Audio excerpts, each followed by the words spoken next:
नमस्कार, मी संगीता. स्वादवी संगीमध्ये आपलं मनापासून खूप खूप स्वागत आहे.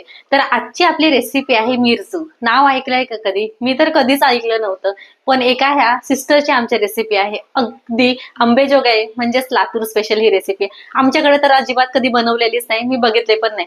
पण मी खाल्ली आणि त्यानंतर मी ट्राय केलं त्यांना बघून ती रेसिपी. मला एवढी आवडली ना, आणि आज मी ही तुमच्यासमोर सेकंड टाइम रेसिपी बनवते. त्यामुळे स्किप न करता नक्कीच बघा. आणि काय आहे हे मिरचू ह्या रेसिपी मधून तुम्हाला बघायला मिळेल. त्यामुळे वेळ न घालवता 0 मिनिटात आपल्या रेसिपीला सुरुवात करूया. तर मिरचूसाठी लागणारं साहित्य काय आहे ते बघूया.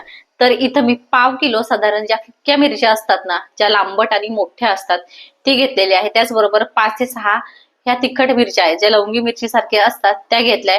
थोडीशी कोथिंबीर घेतलेली आहे आणि फोडणीसाठी इथे घेतलेले आहे 1 चम्मच मोहरी, 1 चम्मच जिरं, भरपूर सारा लसूण आणि कढीपत्ता. त्याचबरोबर इथं खास म्हणजे ह्याच्यामध्ये शेंगदाणं आणि खुरासणी असतात ना, कराळ बोलतात त्याला, काय काय आम्ही खुरासणी बोलतो. ते सगळे सोबत भाजून आणि त्याची मस्त असा कूट तयार करून घेतलेला आहे. त्याचबरोबर हिंग, चवीपुरतं मीठ आणि हे घेतलेलं आहे ताक म्हणजेच बटर मिल्क. चला तर मग आपण रेसिपीला खऱ्या अर्थाने सुरुवात करूया. सर्वप्रथम आपण मिरच्या आहेत त्या भाजीला जशा कापतो ना तशा कट करून घेऊया.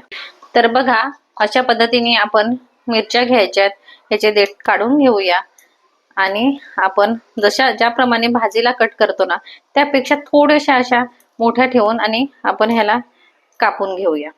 तर बघा, अशा मिरच्या ठेवून आणि त्याला ह्या आकारामध्ये आपल्याला कट करून घ्यायच्या आहेत. तर अशाच प्रकारे सगळ्या मिरच्या आपण, ज्या फिक्क्या मिरच्या होत्या आणि ज्या तिखट, त्या पण आपण कट करून घेऊया.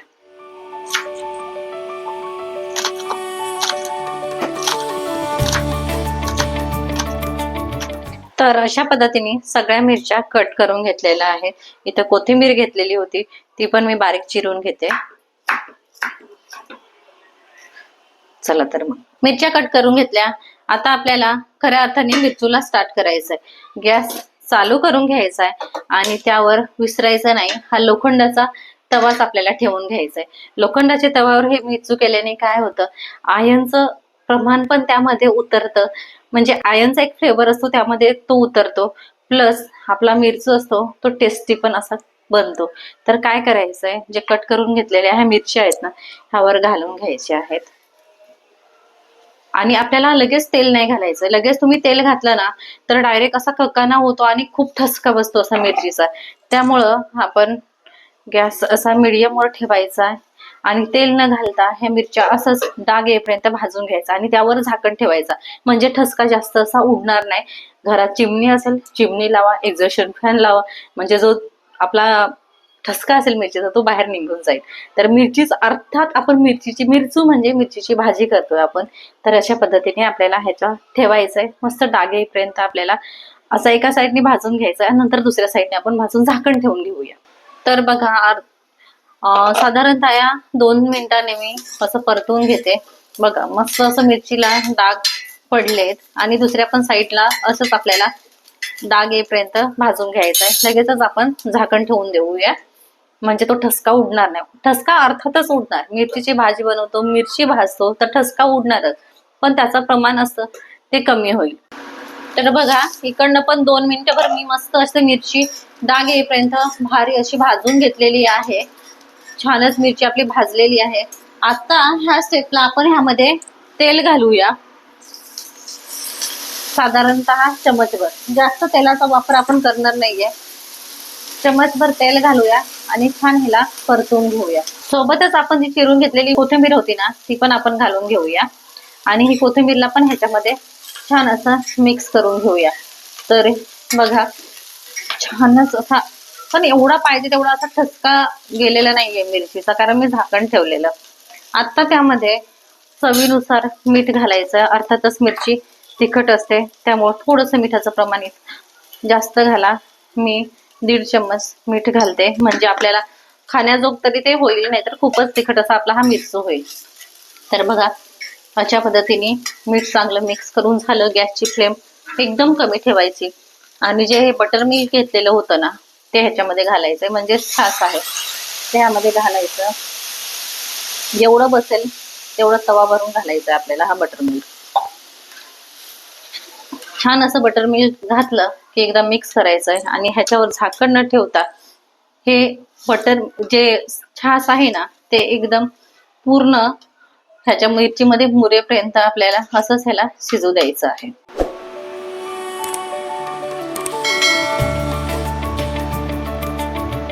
तर भरपूर आपण जो ताक टाकलेला होता ना, छास टाकलेला होता ना, तो तवा भरून घातलेला होता, तो पूर्ण आपण ह्याच्यामध्ये सोसून घेतलेला आहे, पूर्ण ह्याच्यामध्ये मुरून झालेला आहे. आता हा तवा असाच साईडला ठेवूया आणि त्यावर एक कढई ठेवूया किंवा तुम्ही एक फ्राईंग पॅन ठेवाल तरी पण चालेल. त्यामध्ये आपल्याला फोडणी घालायची. तर ही कढई घेतली मी, चांगली गरम करून घेऊया. त्यामध्ये साधारणतः चमचभर तेल घालूया.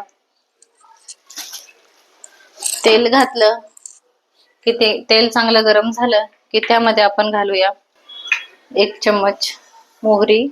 मोहरी चांगली तडतडली की त्यामध्ये घालायचं 1 चम्मचभर जिरं. जिरं पण चांगलं फुललं की त्यामध्ये घालायचा आहे हा कढीपत्ता आणि त्याचबरोबर हा ठेचून घेतलेला लसूण. लसूण थोडा आबडधोबडच ठेचायचा म्हणजे त्याचा फ्लेवर छान ह्या मिरचीमध्ये उतरतो. हा मग लसूण थोडासा असा तांबूस रंगावर परतवून घ्यायचा त्याचा सुगंध सुटेपर्यंत. आणि त्याचबरोबर घालूया थोडंसं चिमूटभर हिंग. हिंगाने फ्लेवर भारीच येतो.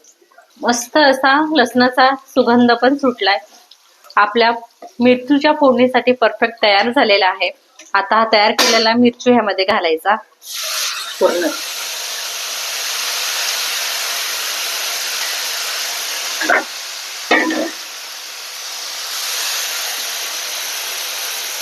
तर मिरची घालून झाल्यावर छान ह्याला मिक्स करून घेऊया. ह्यामध्ये आहा जबरदस्त ठसकेबाज असा हा मिरचू आपला तयार झालेला आहे. 2 मिनिटासाठी वाफवून घेऊया. 2 मिनिटांनी झाकण उघडून घेऊया. आहा झणझणीत ठसका म्हणा या मिरचीची भाजी मिरचू. तर अशा पद्धतीने आपला मिरचू तयार आहे. गॅस चालूच ठेवूया आणि ह्याच्यामध्ये कराळ आणि शेंगदाण्याचं कूट म्हणजेच खुरासणी आणि शेंगदाणा मी वाटून घेतलेलं भाजून मस्त हे घालायचंय. चांगलं मिक्स करून घेऊया. बघा अशा पद्धतीने मस्त असा चमचमीत चटपटीत तोंडी लावण्यासाठी परफेक्ट असा हा मिरचू तयार आहे. जरी माझी रेसिपी नसली तरी पण ह्या जी सिस्टरनी रेसिपी मला सांगितली आणि मी ती टेस्ट केली तर मला राहुलच गेलं नाही. म्हटलं एकदा बनवूनच पाहायला पाहिजे. तर दुसऱ्या आयटम मध्ये हा मिरचू आपला परफेक्ट तयार आहे. तुम्ही कधी बनवला नसेल ना आणि तुम्हाला पण अशी भाकरी ठेचा खाण्याची आवड असेल, झणझणीत खाण्याची आवड असेल किंवा तोंडी लावण्यासाठी काहीच नसेल तर हा मिरचू नक्कीच तुम्ही बनवून बघा. 100% आवडेल म्हणजे आवडेल ही गॅरंटी देऊन तुम्हाला सांगते. आता गॅस बंद करून घेऊया आणि ह्याच्यावर झाकण काही न ठेवता असंच ह्याला थंड करायला ठेवूया.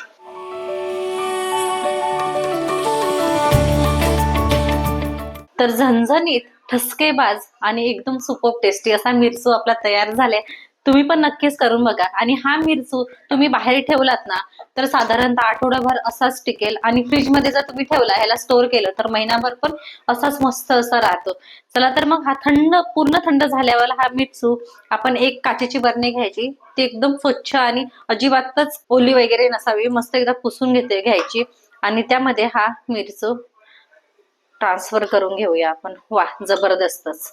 आणि हो ही रेसिपी जर तुम्हाला आवडली असेल ना तर नक्की लाईक करा, शेअर करा आणि कमेंट्स करायला अजिबातच विसरू नका. आणि तुम्ही जर माझ्या चॅनलवर नवीन असाल ना तर बेल आयकॉनवर क्लिक करा आणि चॅनलला सबस्क्राईब करा. पुन्हा भेटूया अशाच एका नवीन रेसिपी सोबत. तोपर्यंत मस्त राहा, छान राहा आणि सगळ्यात महत्वाचे म्हणजे खात राहा.